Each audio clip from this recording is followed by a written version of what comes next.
So this is Lavu. Lavu is a social discovery application, and it's currently the largest social discovery application in Germany. You may know social discovery as also the name dating, but I think in the age of mobile it evolved a lot. So we can call it social discovery because it's just much more than finding people with which you can go out. As I said, I'm going to talk about Lavu, and we reached 5 million registered users. It's not just downloads.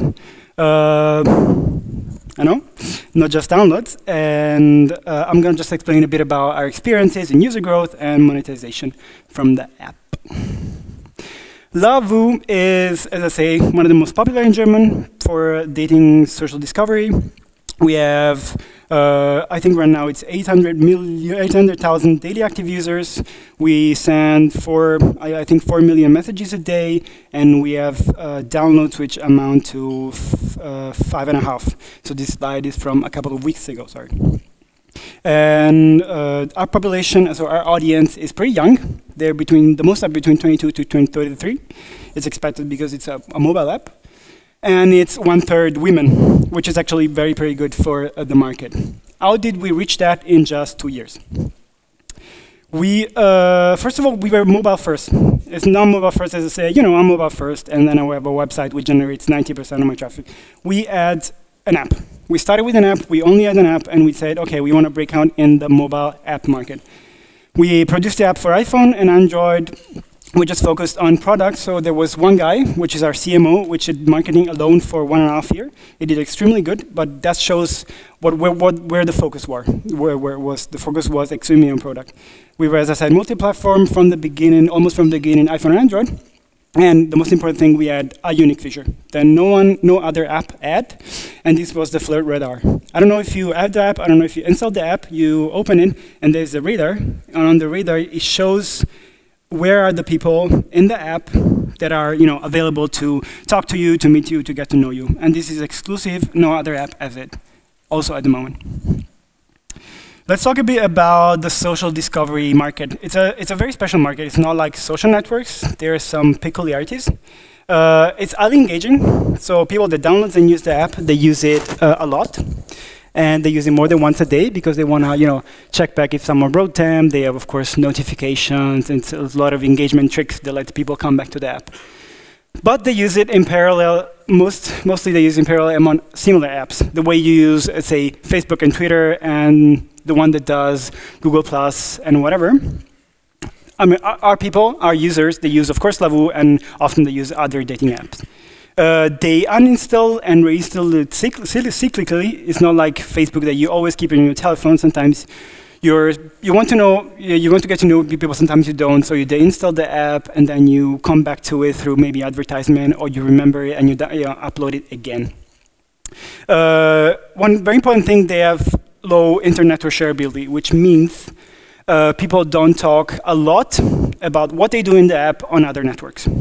There is still a little bit of shades of, I'm using the app, but I'm not going on Facebook, hey, I'm loving this app, blah, blah, blah.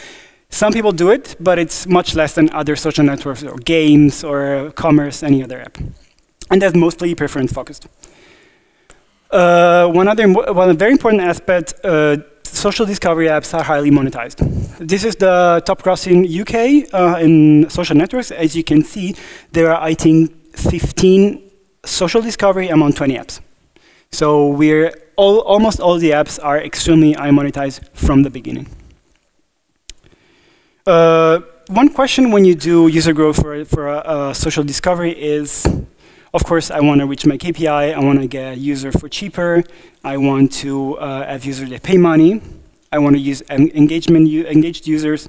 One very important stuff is, especially for, let's say, straight dating apps, straight social discovery apps, is, of course, I'm going to get, at the same time, men and women on my platform. And women are, of course, a little bit trickier to get on the platform. They're usually more expensive.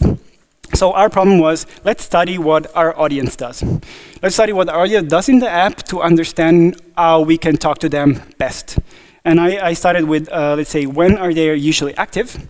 And as you can see, men are more active in the late night, and women are more active when they come back from work.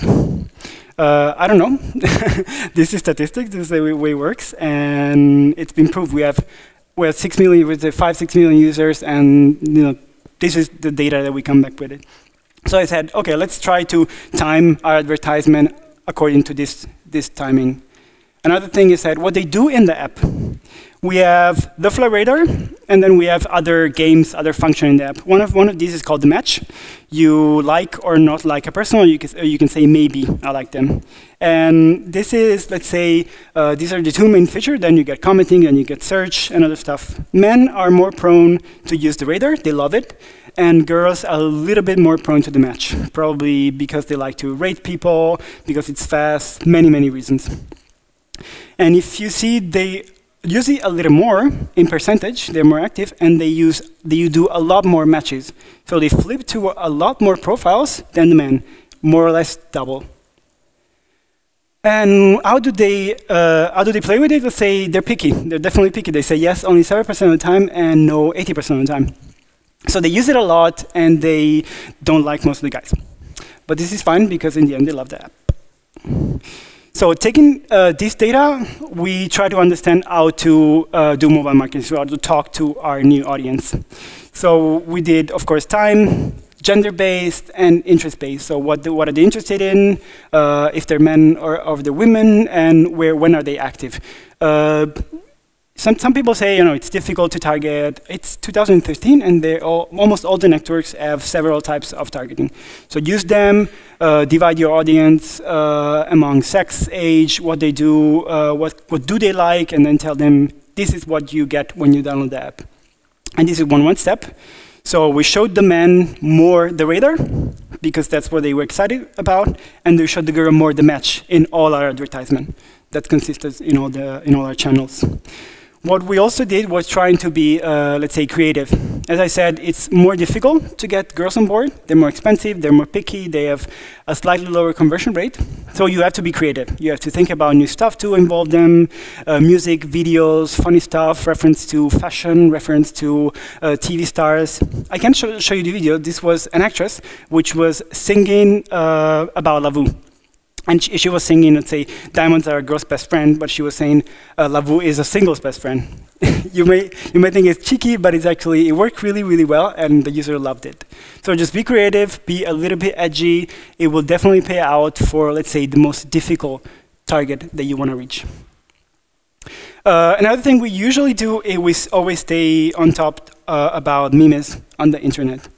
There was one video which we really liked, and it was about a mother singing to a baby, and this baby was crying really emotionally. So we tried to create an advertisement around that, and we showed it to both sexes, and girls, of course, responded a bit better. And this was also one of the ways, let's say, to overcome the same message again, meet new people. We were also trying to say, Lavu is emotions, Lavu is social discovery, Lavu is, all that makes you feel good. This is our reminder. How many times have you seen the same pizza ad over and over again? On Facebook, on any other kind of network? Pretty often. And from many other companies, you see the same ad over and over again. You have to change at least the creative. You have to change at least the topic. If I see a pizza, maybe I'm hungry about a pizza, but sometimes I want to see sushi, sometimes I want to see people talking in restaurants, sometimes I have different emotions through the day. It's not always, oh, there's a pizza, I can download this app. My timing is pretty short, am I correct? Oh, you got a few time, cool. So I try to cramp a little bit of information about user acquisition, monetization, and incentives in this little slide. One key takeout is I talked a lot about creatives. How can you be creative? What idea you can produce? And one other lesson is don't fall in love with your ideas. Sometimes you think, oh my God, this is the best campaign I've ever created in my life, and it's not. The results are bad, it's expensive, and it's not working. So cancel, move on. What we do is, this is a CPA, so registration for men and registration for women. I unfortunately cannot give you the data. But you can see men are usually stable, okay? And as I said, we try several different things of types of campaign for women, and you can see there's a peak in the cost sometimes, and there's a peak it goes down. This is usually referring to which campaigns are we running at the moment. Sometimes it works really well, sometimes it works a little less. And I try to understand this data, I try to look at this data and say, okay, this campaign didn't work that much, this campaign worked really well, and then of course this is not the only KPI, but usually it's the most important KPI when you do pure user acquisition.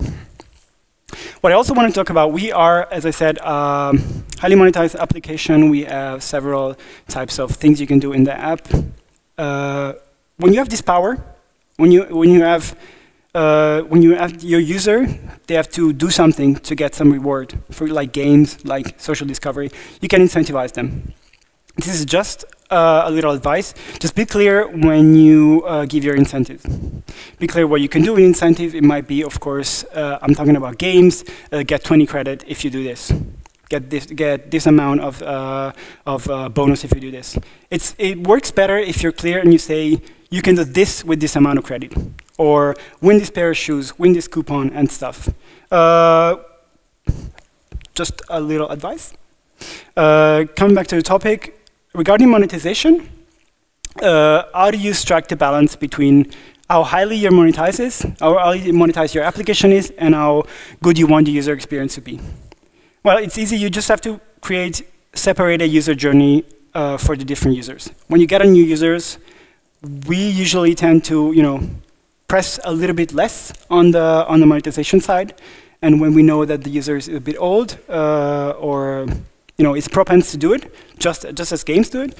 We try to create different user journey for the different type of users. And this comes back to the topic that also the application is not shared as much as a game, not shared as much as other application. You can definitely do different user journeys because the user usually use the application by themselves. Another topic I'm really excited about is cross-promotion. We do several kinds of monetization in the app. Of course, we have in-app purchases. We also have advertisement. We also have different types of advertisement. What we're really excited about, what we're trying to push a lot in the next few months is cross-promotion. And I will try to explain you why it actually works. I've heard before, I think from one of the networks, that cross-promotion is a good tool to get CPI campaigns. There's not a lot of traffic. That's true. But the installs might be very valuable, and you're using anyway a traffic that you maybe sometimes don't fill up. The bonus are, the audience you're going to advertise on. For example, if you advertise on Lavu, you can advertise men and women. They are pretty young. They're, I said, between 22 and 31, most of them. And they're single, and they live in cities. These are already much more information than you get from any other blind network. And you also know, which is extremely important, where your advertisement comes up. We talked about native advertisement. So if you think, I'm going to show my banner up there, you will probably change the color. You can put, let's say, on the second one, you can put your advertisement that it looks like a message that comes from whatever kind of company you're working for. You can finally make the ad native, and you increase responsiveness, which is good for both parts when you do a cross-promotion. This is one example, how to contextualize and how to make your ad relevant. This was a partner. It's let's say cinema information, film information. And they said, organize the perfect date in the cinema. So on the app, there are people, there are boys and girls looking to meet other people. Most of them, they try to get a date. And they see this banner. It's a small reference, but it's much more important than, say, infos about movies. This works better than any other thing, and the response was very good. As I said, the Lavu's audience is single living in city, so you can think about what do they eat, do they eat home delivered pizza, do they like hipster restaurants, any kind of thing, any kind of targeting you can talk about, we can discuss that. There's another way we also monetize. We can provide a lot of installs for the app. We have something called the news flash, where we propose to a user to download the app. And sometimes it's extremely effective. For example, the TV movie, we pushed it to number 5 of the overall top chart in Germany, as you can see on the right. So if you also want to discuss that with about that with us, I am here and Andre is here, and we're open to that. So I'm going to leave you with food for thought. James asked me, let's talk about a bit what are the next topics in mobile marketing. We haven't talked that much about that today. We definitely talked about retargeting, but we haven't talked about multi-screen targeting. We are a web app, a tablet app, and we have a website. So for us, it's extremely interesting, for example, where is the evolution of multi-screen targeting? Our goal would, of course, be to propose the same advertisement to our user wherever they are. And I'm really interested if you have questions to discuss that. As I said, native apps are going to be hot in the next months, in the next year. They will definitely come platform. They will help you create advertisements that look good in their app, not just uploading banners and hope they look good, like the way, let's say, the way Facebook does. Video ads is already here. It's not a new topic. Facebook is doing, as I said, something really good, but there are many other networks that are doing that. And for us, video works. As I said, we did the Maryland video, we did the baby videos. They're working, and they make you feel more than just a simple banner, and that's extremely important for girls. Geolocation ahead. Again, we are an extremely geolocated app. The app knows where you are. It's all about where you are and where you can meet people. So this will definitely be an interesting topic for us, because it might be that we want to target people in a specific city, also from the sales side, because you know where your users are. If you want information talked about us, me and Andrea are here. And one last point, I said 5 million. I prepared this presentation and the whole topic, I think, 3 weeks ago. And we were about 5.3 million registration. And yesterday, we actually celebrated 6 million in 1 million in a month. Thank you.